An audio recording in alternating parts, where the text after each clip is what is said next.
Assalamualaikum warahmatullahi wabarakatuh. Semangat pagi, salam sejahtera untuk kita semua. Selamat datang kembali di channel saya, Angga Feristiawan, channel yang membahas tentang pengembangan diri. Kali ini saya mendapatkan sebuah request dari sahabat saya bernama Aldi Aldianto. Dia ingin agar saya membahas tentang Karang Taruna. Dan kali ini saya akan membahas dari yang paling dasar tentang cara menjadi anggota Karang Taruna.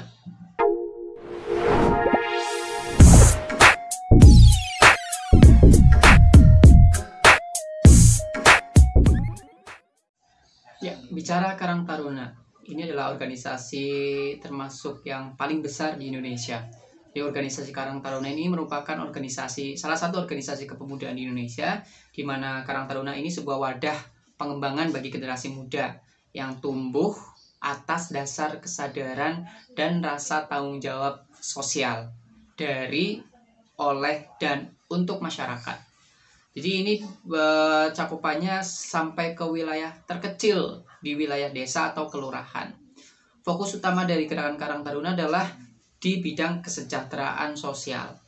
Artinya kita Karang Taruna bergerak utamanya adalah untuk membantu atau bisa menuntaskan masalah sosial untuk mencapai kesejahteraan sosial. Nah, saya sendiri di Karang Taruna sudah aktif sejak tahun 2019. Sebenarnya saya sudah ingin masuk sejak tahun 2018, namun karena adanya kevakuman di organisasi tersebut, maka baru bisa di tahun 2019 saya ikut. Bahkan tidak tanggung-tanggung, saya diamanahi oleh Pak Lurah saat itu menjadi ketua Karang Taruna. Karang Taruna yang saya ketuai sejak 2019 sampai hari ini adalah Karang Taruna Satria Garuda, atau teman-teman bisa sebut juga Kartasaga. Cek juga Instagram kita di @kartasaga. Kartasaga adalah Karang Taruna di wilayah Kelurahan Karanglesem, Kecamatan Purwokerto Selatan, Kabupaten Banyumas, Provinsi Jawa Tengah. Teman-teman kalau mungkin masih dekat dengan wilayah kami, Kelurahan Karanglesem, silakan bisa bersilaturahmi untuk sharing lebih dalam tentang Karang Taruna. Nah, kami sudah bergerak sejak 2019 sampai hari ini sudah melaksanakan kurang lebih 69 kali kegiatan. Dengan rata-rata satu bulan kita melaksanakan 3 kegiatan sejak kami terbentuk di bulan Agustus tahun 2019 sampai hari ini. Artinya kami selalu aktif, di setiap bulannya kami tidak pernah kosong tanpa adanya kegiatan. Nah, selama kami pada saat kami berdiri pada bulan Agustus, ternyata di pusat muncullah Permensos baru, teman-teman. Permensos nomor 25 tahun 2019 tentang Karang Taruna yang ditetapkan pada tanggal 13 Desember 2019. Nah, kami artinya hari ini masih menggunakan Permensos lama, yang dimana masa bakti kami 3 tahun, dari 2019 sampai 2022. Sementara Permensos baru ini masa bakti seluruh pengurus Karang Taruna adalah 5 tahun, seperti presiden ya, dan juga jabatan-jabatan pemerintah lainnya. Menarik sekali. Nah, meskipun Karang Taruna bergerak di bidang kesejahteraan sosial, namun generasi muda juga memiliki kegiatan-kegiatan pengembangan diri di bidang-bidang lainnya, seperti misalkan di ekonomi, kemudian olahraga, agama, seni budaya, kehumasan juga, pendidikan, kesehatan, pariwisata, dan bidang-bidang lainnya yang juga bisa diakses oleh setiap desa atau kelurahan sesuai dengan kelebihannya masing-masing.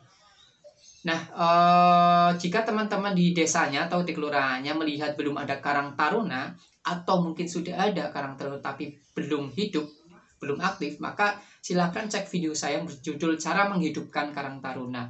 Di situ teman-teman akan mendapatkan tips-tips bagaimana cara menghidupkan Karang Taruna yang belum ada ataupun yang sudah ada tapi vakum.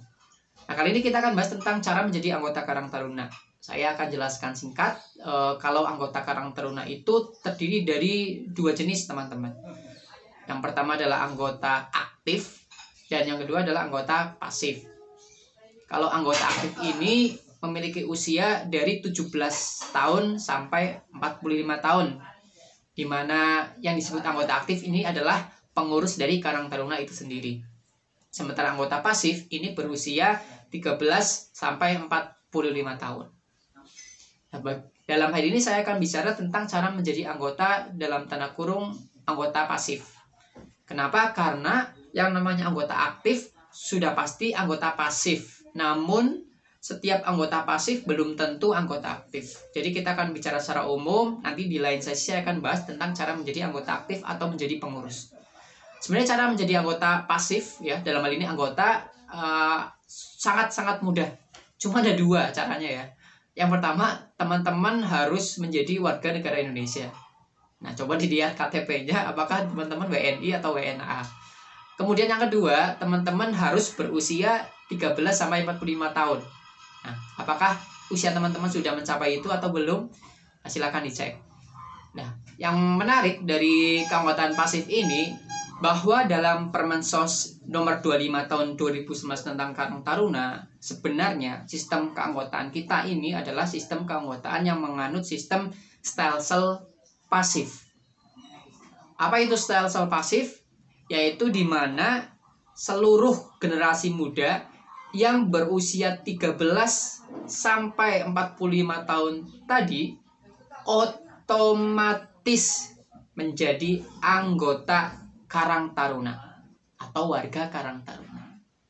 Nah, ini menarik karena mungkin banyak sekali yang tidak sadar di sana bahwa sebenarnya dia adalah anggota Karang Taruna selama usianya masih antara 13 sampai 45 tahun.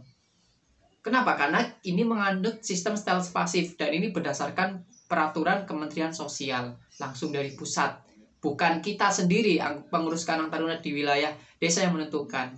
Ini sudah mengikat sekali untuk seluruh warga negara Indonesia. Si teman-teman dimanapun berada hari ini, jika usia Anda 13 sampai 45 tahun dan Anda warga negara Indonesia, maka sebenarnya Anda sudah menjadi anggota Karang Taruna. Tinggal sadar atau tidak sadar. Maka saran dari saya, rekan sahabat semuanya, mumpung Anda sudah masuk, mumpung Anda sudah basah, Anda sudah terdaftar ya menjadi anggota Karang Taruna dalam hal ini, maka Anda harus sekalian basah semuanya, harus sekalian aktif. Karena rugi teman-teman kalau kita sudah terdaftar sebagai anggota, namun kita malah tidak menikmati pemberdayaan dan pengembangan diri yang ada di dalam organisasi itu. Apalagi organisasi Karang Taruna merupakan salah satu organisasi plat merah yang diakui dan sangat legal oleh pemerintah. Kita adalah organisasi di bawah langsung Kementerian Sosial, teman-teman. Jadi kalau teman-teman mengadakan kegiatan dengan nama Karang Taruna, lalu mengajak kerjasama bidang-bidang atau dinas-dinas yang ada di wilayah pemerintahnya, itu akan lebih mudah dipercaya daripada kita mungkin memiliki komunitas yang belum memiliki badan hukum legal formal dan kita mengadakan kegiatan lalu mengajak kerjasama pemerintah. Lebih dipercaya Karang Taruna, teman-teman. Maka hari ini silakan Anda yang mungkin aktif di sekolah, kamu yang mungkin aktif di kampus, atau mungkin aktif di komunitas-komunitas dimanapun kamu berada, yuk sekarang kita aktifkan bareng-bareng Karang Taruna di desa. Karena ini sangat disayangkan. Saya melihat di wilayah kabupaten saya juga, belum semuanya bisa aktif Karang Taruna di setiap desa. Bayangkan kalau setiap desa Karang Taruna aktif dengan kesadaran anggota yang dia adalah anggota Karang Taruna, maka bisa dipastikan negara kita Indonesia akan menjadi sebuah negara yang luar biasa, khususnya di bidang kesejahteraan sosial. Saya tunggu partisipasi Anda di organisasi kita bersama ini. Anda sudah masuk, kamu sudah masuk dalam keluarga besar Karang Taruna Indonesia. Maka pastikan kamu juga berpartisipasi, kamu juga bergerak bersama kita dalam pergerakan Karang Taruna untuk membangun Indonesia lebih maju dalam bidang kesejahteraan sosial. Sampai jumpa di lain kesempatan. Selamat berproses dan salam Aditya Karya Maatva Yoda. Bersatu, berpadu, bersama.